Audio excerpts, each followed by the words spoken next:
तुम्हाला सांगत नाही, तो भावनिक क्षण इतका भावनिक होता तो क्षण, की तो नवरदेव आणि त्याचे जे सहकारी दोघं तिघं होते अक्षरशः रडायला लागले. ते बुटं आणि ते बुटं स्वतः बापूंनी पायात घातले. हे पण सगळ्यात महत्त्वाचं आहे आणि त्या खरंच आमच्यासाठी भूषणावं आहे. आज एक महिला खरंच एक पुरुषाच्या पाठीमागे खंबीर कशी उभी राहते याचं मूर्तिमंत ज्वलंत उदाहरण म्हणजे सुमित्रा काकी आहे. अतिशय चांगल्या वातावरणात, हलक्या फुलक्या वातावरणात त्या ठिकाणी राजकीय टोलेबाजी तर होतेच होते, परंतु त्या ठिकाणी बापूंचे अनेक पैलू उघड होत असतात.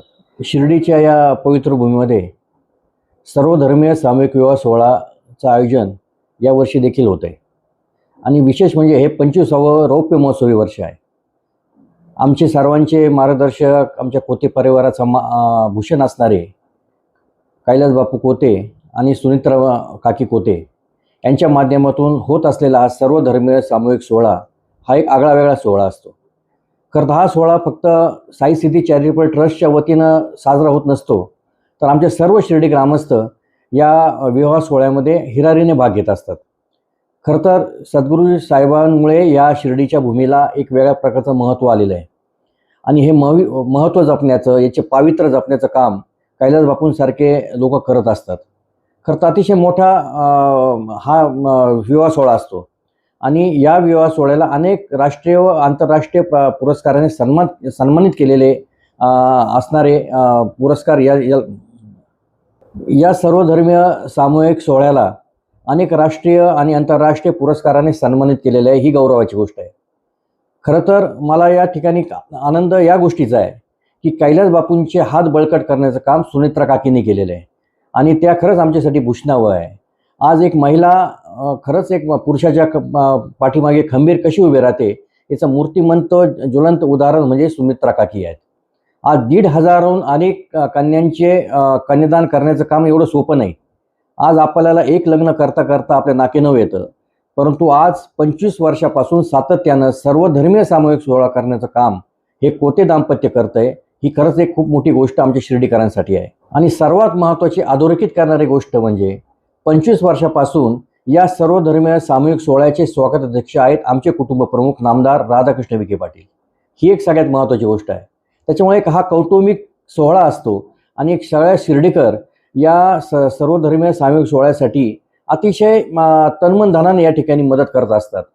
बापूंच्या माध्यमातून अनेक कुटुंब या ठिकाणी स्थिर स्थावर झालेले आहे आणि सर्वात महत्त्वाचं म्हणजे जसं शिर्डी ही बाबांची भूमी आहे, एक ओळख आहे तीर्थक्षेत्र म्हणून, तसं शिर्डी हे आता सर्वधर्मीय सामूहिक सोहळ्याचं देखील एक मोठं ठिकाण आहे असं देखील आपल्याला म्हटलं तर त्यात अतिशयोक्ती ठरणार नाही. कारण अनेक असे गरीब कुटुंब आहेत की ते या दिवसाची वाट पाहत असतात आणि मग याच बाबांच्या भूमीमध्ये, कारण ही बाबांची भूमी आहे, त्याच्यात दुग्ध शर्करा योग म्हणजे या ठिकाणी होणारा हा सामुदायिक विवाह सोहळा आणि या सामुदायिक विवाह सोहळ्यामध्ये आपल्या मुलांचं आणि मुलींचं लग्न केलं तर निश्चितच बाबांचा आशीर्वाद या ठिकाणी मिळेल अशी एक भावना या ठिकाणी लोकांची असते. त्याच्यामुळे लांबून लांबून लोक या सर्वधर्मीय सामूहिक सोहळ्याला येत असतात. मला एक प्रसंग चांगला आठवतो की साधारणपणे 2 वर्षापूर्वी वरात निघत असते नवरदेवांची. त्या वरातीमध्ये प्रत्येकाचा आग्रह असतो की बापूंनी त्या वरातीमध्ये यावं आणि नवरदेवाच्या बरोबर चालावं.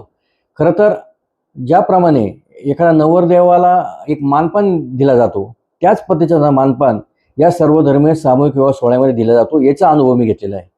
आज ज्यावेळेस सर्व नवरदेवांची मिरवणूक निघत असते, मग त्या मिरवणूक निघत असताना त्यांना घोडे वगैरे त्यांचे कपडे लत्त्यांपासून ते त्यांच्या बुटांपर्यंत सर्व व्यवस्था बापूंच्या माध्यमातून होते. सर्वात महत्त्वाचं आहे. एक तुम्हाला एक अनुभव सांगतो की 2 वर्षापूर्वी एका नवरदेवाला बूटच नव्हता, तो साध्या चपलीवर होता. बापूंनी ते तात्काळ लक्षात आलं आणि बापूंनी लगेच क्षणाचाही विलंब न करता एका कार्यकर्त्याला पाठवून नवीन बुटांची जोड आणायला लावली आणि ते नवरदेवाला घातले. म्हणजे ही खूप मोठी गोष्ट आहे आणि तुम्हाला सांगत नाही, तो भावनिक क्षण इतका भावनिक होता तो क्षण की तो नवरदेव आणि त्याचे जे सहकारी दोघं तिघं होते अक्षरशः रडायला लागले. ते बुटं स्वतः बापूंनी पायात घातले. हे पण सगळ्यात महत्त्वाचं आहे. दुर्दैवानं त्यावेळेस ते चित्रीकरण झालं नाही, कारण खूप गडबड होती, गर्दी होती. हे असं काम बापूंचं आहे. अशा प्रकारचे माणसं असतात. हे खरं तर चांगलं घडवण्यासाठी या पृथ्वीवर जन्म घेत असतात असं मला वाटतं. सर्वधर्मीय सामूहिक विवाह सोहळ्याच्या आदल्या दिवशी मांडव डहाळ्याचं जेवण असतं आणि ते अतिशय उत्तम प्रकारे आमरसाचं जेवण त्या ठिकाणी बापूंच्या माध्यमातून साई सिद्धी चॅरिटेबल ट्रस्ट देत असतं. आणि या मांडव डहाळ्याच्या निमित्तानं सर्व राजकीय व्यक्ती, पंचक्रोशी लोक त्या ठिकाणी हजर असतात. अतिशय चांगल्या वातावरणात, हलक्या फुलक्या वातावरणात त्या ठिकाणी राजकीय टोलेबाजी तर होतेच होते, परंतु त्या ठिकाणी बापूंचे अनेक पैलू उघड होत असतात. खरं तर बापूंचे अनेक कार्य आहेत, कारण जवळपास 2000 वर्षापासून ते आज 2025 आहे, जवळपास 25 वर्षापासून बापू सातत्याने या शिर्डीच्या सर्व विकासाच्या जडणघडणीमध्ये काम करतायत. सातत्यानं त्यांचं खूप मोठं योगदान या शिर्डीसाठी आहे. त्याच्यामुळं त्या ठिकाणी होणारा जो कार्यक्रम आहे तो अतिशय महत्त्वाचा असतो आणि अनेक लोक त्याची वाट पाहत असतात की चला आता आपल्याला देखील बापूंच्या काहीतरी आपली संधी आहे बापूंच्या ज्या उपकारातून उतराई होण्यासाठी, असे देखील अनेक लोक असतात. आणि विशेष म्हणजे अनेक लोक जे साई भक्त असतात, जे अनेक लोक मदतही करतात परंतु आपलं नाव सांगत नाहीत, अशा देखील पद्धतीचे लोक या सामुदायिक विवाह सोहळ्यामध्ये भाग घेत असतात. ही सर्वात महत्त्वाची गोष्ट आहे. आज हा रौप्य महोत्सवी वर्षाचा होत असलेला सर्वधर्मीय सामूहिक विवाह सोहळा यावर्षी देखील अतिशय चांगल्या प्रकारे साजरा होईल यात तीळ मात्र शंका नाही, कारण बाबांचाच आशीर्वाद खऱ्या अर्थानं या सामुदायिक विवाह सोहळ्याला झालेला आहे. कारण सातत्यानं 25 वर्षापासून अखंडितपणे होत असलेला हा सामुदायिक विवाह सोहळा घडवणं हे देखील एवढं सोपं नाही आहे.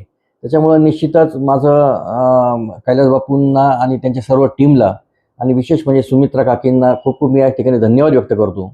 कारण अनेक लोकांचे असे आहेत की ज्यांची आर्थिक परिस्थिती अतिशय हलाखीची असते आणि अशासाठी आपण या प्रकारे एक संजीवनीचं काम करतात आणि सद्गुरू साईबाबा निश्चितच आपले हात अजून बळकट करतील, आपल्याला चांगल्या प्रकारचे आशीर्वाद देतील अशी ग्वाही मला वाटतं.